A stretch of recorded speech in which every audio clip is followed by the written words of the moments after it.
दोस्तों नमस्कार।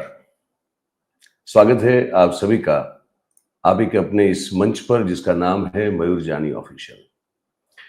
दोस्तों आप सब जानते हैं कि हम निकले हैं बाय रोड अहमदाबाद से पटना जाने के लिए और इस बीच हम कहीं रुके हैं। हमारे एक काफी घनिष्ठ मित्र हैं तो उनके घर पे अभी रुके हुए हैं, तो वहीं बैठ के आपसे ये बातचीत कर रहे हैं। आज बात जो करनी है वो बड़ी महत्वपूर्ण है। बिहार में जो SIR का मामला है वो जब से इसको घोषित किया गया तभी से विवादों के घेरे में है। कंट्रोवर्सीज उस पर छाई हुई है और वोट चोरी का मामला राहुल गांधी ने जिस तरह से उठाया उसके बाद बिहार में और देश भर में वो जोर पकड़ रहा है। चुनाव आयोग को इसका खंडन करने के लिए प्रेस वार्ताएं करनी पड़ी, लेकिन वो कोई ऐसी ठोस बात नहीं कह पाए जो हमारे सबके गले से नीचे उतर सके। ऐसे में एक ऐसी खबर आई है जो मैं आप तक पहुंचाना चाहता हूं। वो खबर ये है कि एक सॉफ्टवेयर है जिसका नाम है इरोनेट, ERONET। ये चुनाव आयोग द्वारा इस्तेमाल किया जाता है। कब किया जाता है? जब आपको किसी भी प्रदेश में या तो फिर लोकसभा का चुनाव हो तो देश में अगर आपको डुप्लीकेट वोटर्स और साथ में अगर कोई फर्जी वोटर है, इसकी अगर आपको उसको चेक करना हो, अगर जानकारी पानी हो, उसको ढूंढना हो, तो ये सॉफ्टवेयर जो है वो इस्तेमाल किया जाता है और ये फटाक से आपको बता के देता है कि कौन सी कंस्टिट्यूंसी में कितने सस्पेक्ट ऐसे हैं, शंकास्पद ऐसे नाम हैं या वोटर हैं जो कि डुप्लीकेट हो सकते हैं या तो फर्जी हो सकते हैं। अब ये सॉफ्टवेयर का इस्तेमाल इस पूरे बिहार के SIR में कहीं भी नहीं किया गया है। खबर ये है क्यों नहीं किया गया है। इस बात को जब पूछा गया तो चुनाव आयोग जो हैं बिहार के गुंजियाल साहब, उन्होंने उस पत्रकार को कह दिया कि देखिए इस बारे में हमें आपको कुछ नहीं बताना है, सुप्रीम कोर्ट का मामला चल रहा है और जाते जाते आप याद रखिएगा कि मॉडल कोड ऑफ कंडक्ट लागू हो चुका है, तो आप जो भी रिपोर्ट करें लिखें अगर इसको तो सोच समझ के लिखिएगा। तो गर्भित रूप से धमकी भी दी गई, लेकिन खैर रिपोर्टर्स कलेक्टिव नाम की एक वेबसाइट है। उस वेबसाइट में दो बहुत ही बढ़िया पत्रकार उन्होंने ये खबर की और इसको छापी है 12 अक्टूबर को। तो हम पूरी क्रेडिट रिपोर्टर्स कलेक्टिव का जो वेबसाइट है, पत्रकारिता जो करते हैं उनको दे रहे हैं और उनसे ये रिपोर्ट जो है हम उधार लेके आप तक पहुंचा रहे हैं। बात शुरू करने से पहले मैं आपको दिखा दूं कि ये वो वेबसाइट है ना। इस पर ये हेडलाइन है, 12 अक्टूबर को छपी है खबर। ECI skipped its fraud busting software flooding Bihar voter roll with lakhs of suspect duplicates। इसका हिंदी ये हो जाता है इसका हिंदी ये होता है कि चुनाव आयोग ने जो उनका फ्रॉड बस्टिंग, जो फर्जी वोटरों को का भांडा फोड़ने वाला जो सॉफ्टवेयर था, है ना, उसका इस्तेमाल नहीं किया, वो करने से चूके, उसको जाने दिया। और आगे लिखते हैं कि flooding Bihar voter roll with lakhs of suspect duplicates. और इसके चलते क्या हुआ कि बिहार का जो मतदाता सूची है उसमें लाखों की तादाद में शंकास्पद डुप्लीकेट वोटर जो हैं उनकी बाढ़ आई हुई है। ये इसका तर्जुमा होता है। नीचे आप जो फोटो देख रहे हैं, दो फोटो जो है वो ये दो पत्रकार हैं, इनकी फोटो है। इनका नाम मैं आपको बता दूं और इनको शाबाशी मिलनी चाहिए और मेरी ओर से इनको पता नहीं कितनी सलाम मैं देना चाहूं उतनी कम है। तो वो जो है वो कहते हैं, इनका नाम है आयुषी कर, एक महिला पत्रकार है आयुषी कर, और दूसरे हैं विष्णु नारायण। ये दोनों ने मिलकर इस खबर का भांडाफोड़ किया है। ECI का ये भांडाफोड़ किया हुआ है। ECI ने वो सॉफ्टवेयर का इस्तेमाल ही नहीं किया, उसको स्किप कर दिया, जिससे फर्जी वोटरों का या तो डुप्लीकेट वोटरों का पता चल सकता था बिहार में। और इसके चलते बिहार में लाखों की तादाद में आपको इस बार duplicate voter, suspected duplicate voters जो हैं इस बार जो हैं पाए जा रहे हैं और इस पर कोई काम नहीं हुआ है। इस पर कांग्रेस ने एक टिप्पणी की है, एक ट्वीट किया है, वो मैं आपको दिखाना चाहता हूं। ये कांग्रेस का ट्वीट है और कांग्रेस इसमें लिखती है कि नरेंद्र मोदी और चुनाव आयोग ने बिहार में भयंकर वोट चोरी की है। इसी कड़ी में रिपोर्टर्स कलेक्टिव की खबर में एक चौंकाने वाली बात सामने आई है। चुनाव आयोग के पास वोटर लिस्ट में डुप्लीकेट एंट्री पकड़ने के लिए एक सॉफ्टवेयर है, लेकिन चुनाव आयोग के टॉप अधिकारियों ने बताया उन्हें बिहार में इस सॉफ्टवेयर को इस्तेमाल करने की परमिशन नहीं दी गई, जिसके कारण बिहार की नई वोटर लिस्ट में करीब 14,35,000 फर्जी वोटर जुड़ गए और 1,32,00,000 वोटर फर्जी पतों पर जोड़े गए। ऐसे में सवाल है चुनाव आयोग ने अपनी गाइडलाइंस की धज्जियां क्यों उड़ाई? चुनाव आयोग ने फर्जी वोटर पकड़ने वाले सॉफ्टवेयर का इस्तेमाल क्यों नहीं किया? यह दिखाता है कि नरेंद्र मोदी के साथ मिलकर चुनाव आयोग साजिशन वोट चोरी को अंजाम दे रहा है, जो लोकतंत्र और संविधान पर सीधा हमला है। बिहार की जनता इस वोट चोरी को बर्दाश्त नहीं करेगी और वोट चोरों को कड़ा सबक सिखाएगी। ये है पूरा इनका, कांग्रेस का ये ट्वीट हमने आपको दिखा दिया। अब थोड़ी इस पर समझने की हम जो है कोशिश करते हैं। ये सॉफ्टवेयर जो है ये इलेक्शन कमीशन के द्वारा ही इसको लॉन्च किया गया था। ठीक है, ये सॉफ्टवेयर भी आप देख लें, ये सॉफ्टवेयर है, इसके बारे में एक ब्रीफ हिस्ट्री है, इसको आप समझ लें और मैं आपको जानकारी दे रहा हूं, इसको आप सुनते जाइएगा। तो ये मामला ये है कि कुछ आप देख सकते हैं जैसे कि बिफोर 2017 का जो मामला है, तो उसमें क्या होता था कि manual migration, state specific application, poor visibility, transparency and monitoring वाला मामला बनता था, है ना। अब 2017 में क्या हुआ कि proof of concept at 2 states for ERONET, ये एरोनेट सॉफ्टवेयर की बात कर रहे हैं हम लोग। तो migration from old system to ERONET, मतलब 2017 में जो पुरानी ये सब डुप्लीकेट या फर्जी वोटरों को या इस तरह की चीजों को जो ढूंढने के तरीके थे, उसमें से 17 में माइग्रेट किया गया। यहां पे 2018 में नेशन वाइड लॉन्च किया गया एरोनेट को, जो complete migration to centralise system, मतलब कि एक पूरी सेंट्रलाइज सिस्टम बनाई गई फर्जी या डुप्लीकेट वोटरों को ढूंढ निकालने के लिए इस सॉफ्टवेयर के जरिए, to secure cloud effective monitoring and value added service, जिससे मतलब उसको सिक्योर करने के लिए क्लाउड इफेक्टिव मॉनिटरिंग और जो एक वैल्यू एडेड सर्विस होती है, इस पूरे मामले में इसको इस माइग्रेशन के जरिए जो है वो अचीव करने के लिए 2019 में लोकसभा इलेक्शन जो है वो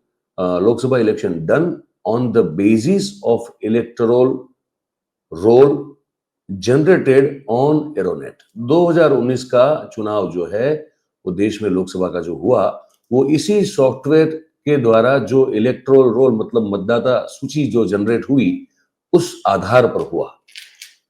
इलेक्टोरल वेरिफिकेशन प्रोग्राम, ईवीपी जिसको कहते हैं, वो जो है वो हेल्ड किया था, मतलब वो रखा गया था एरोनेट के इस सॉफ्टवेयर पर। ये प्रोग्राम जो है वो चलाया गया था और वो चला था सितंबर से लेकर नवंबर 2019 तक।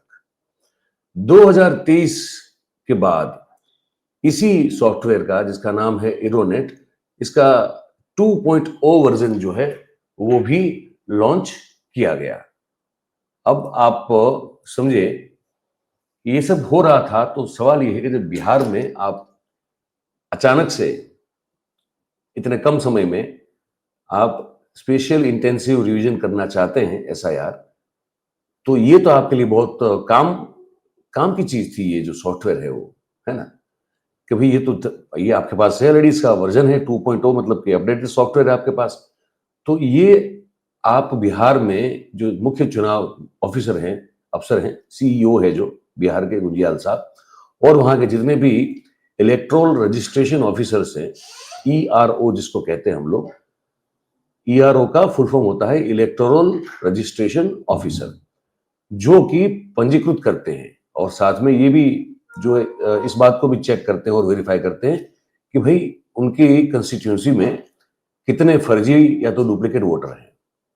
और ये जो सॉफ्टवेयर है इरोनेट, वो सिर्फ नाम, पता और रिश्तेदारों के नाम से ही चेक नहीं करता। ये फोटो आइडेंटिटी आपकी जो है, जो उस पर लगी है, जो एपिक नंबर है आपका, साथ में जो फोटो लगी है, उस फोटो को भी मैच करता है इस सॉफ्टवेयर में। ये काबिलियत है। तो ये कुछ बिहार में नहीं किया गया। और जो मुख्य चुनाव आयोग दिल्ली में बैठता है, उस चुनाव आयोग, मतलब कि इसका इस्तेमाल सिर्फ दिल्ली, इसका एक्सेस सिर्फ दिल्ली के अफसरों को रहा, बिहार के अफसरों को, बिहार के चुनाव आयोग को, और ये सब मतलब मुख्य चुनाव अफसर से लेके, इनके ईआरओ से लेके, बीएलओ से लेके, किसी के पास इस सॉफ्टवेयर का कोई भी एक्सेस नहीं था। ये रिपोर्टर्स कलेक्टिव की रिपोर्ट है। तो रिपोर्ट बड़ी लंबी है, लेकिन मैंने आपको इस एक सार, एक संक्षिप्त में इसको आप तक पहुंचाने की कोशिश की। पर कुल मिला के मामला बड़ा एकदम साफ नजर आ रहा है कि बिहार में इनको कुछ बिल्कुल गलत करना है, अपने मन की वहां पे करनी है, और इसीलिए वो इस सॉफ्टवेयर का इस्तेमाल उन्होंने जानबूझ के नहीं किया, ये बताया जा रहा है। एरोनेट के बारे में थोड़ी एक और जानकारी भी आपको दे दूं मैं। ये आप देखिए, आप स्क्रीन पर आप देख रहे हैं कि ये डेटा और इसके बारे में जो है कि जानकारी जो है मैं आपको बता दूं। ये क्या करता है कि एक तो पीएसई रिमूवल करता है, duplicate using photo matching, photo match करके भी ये अगर कोई डुप्लीकेट वोटर है तो इसको हटा देता है। ठीक है। लॉजिकल एरर्स रिमूवल, मतलब लॉजिकल एरर्स जो होती है उसको भी ये रिमूव करता है। जहां मतलब कोई फोटो भी ना हो, या तो रिपीट ऑफ एपिक नंबर हो, ये दोनों मामले भी ये पकड़ लेता है और इसको वो ढूंढ के डुप्लीकेट या तो फर्जी वोटर को वो चिन्हित करता है। और उसके साथ साथ डीएससी रिमूवल भी करता है, मतलब duplicate removal on basis of demographic details. Demographic details के आधार पर भी ये अगर कोई डुप्लीकेट वोटर पकड़ में आ जाता है तो उसको वहां से हटा देता है। और फ्रॉम सबमिशन में क्या करता है कि fetching data from electoral roll, e roll, for from submission. तो वो जो इलेक्टोरल रोल का जो वो फॉर्म है, उसका जो सबमिशन है, उसमें से भी जो है वो डेटा, अगर कोई इस तरह का अगर सस्पेक्टेड मिले तो उसको फैच कर लेता है ना। और अब मतदाता आप जानते हैं कि वो मेल भी होते हैं, फीमेल भी होते हैं, और ट्रांसजेंडर भी होते हैं। ठीक है। मतलब ये पूरी तरह से, ये सॉफ्टवेयर ऐसा है कि पूरी तरह से वो कोई भी कमी है तो उसको पकड़ लेता है। पर इसका इस्तेमाल चुनाव आयोग ने बिहार के एसआईआर में नहीं किया है। ये अपने आप में एक बहुत बड़ा सवाल खड़ा करता है। एक और जानकारी मुझे लगता है कि मुझे आप तक पहुंचानी चाहिए। इस ये जो गड़बड़ जाला है, जो घोटाला है, उसको लेकर मैं आप तक वो पहुंचाने की कोशिश करता हूं, क्योंकि इससे हुआ क्या है ये बताऊं मैं आपको। फिर मैंने वो बगल में इनकी वेबसाइट खोल के रखी है, ताकि उसमें से एक जानकारी मैं आप तक पहुंचा पाऊं कि इसके चलते बहुत सारे ऐसे मामले हुए हैं कि एक ही घर में बहुत ज्यादा लोगों की तादाद पाई गई और इन सबको मर्ज कर दिया गया है ना, इन सबको मर्ज कर दिया गया है। तो वो, और उसको कोई डिटेक्ट भी नहीं कर पा रहा है। मतलब कांग्रेस अपने हिसाब से काम कर रही है, ये जो रिपोर्टर्स कलेक्टिव है उन्होंने भी अपने हिसाब से इसकी छानबीन की, इसकी खोजबीन की।